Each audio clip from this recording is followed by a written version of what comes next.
Assalomu alaykum YouTube kanalimiz a'zolari. Mana bugun Bo'ston, Andijon viloyati Bo'stonda ishimizni yakunladik. Xudo xolisa 135 ming so'mdan 0.37 xanaligida turkani qilib berdik.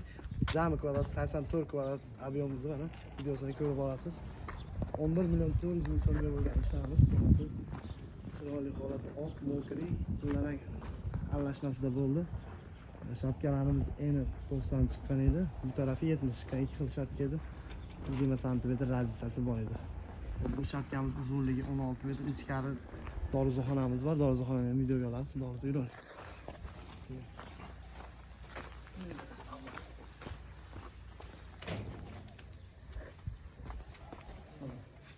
8 metrga 4 metrli dorixonamiz. Mana 8 metrga 4 metrli dorixonamiz. O'rtasiga yo'lyoylar qo'yib berdik. Chiroyli holatda qilib. Chekalari polni mokri matvi oq aralashmasida bo'ldi. Ko'rib baho bering. Nomerimiz описаниеda qoldiramiz.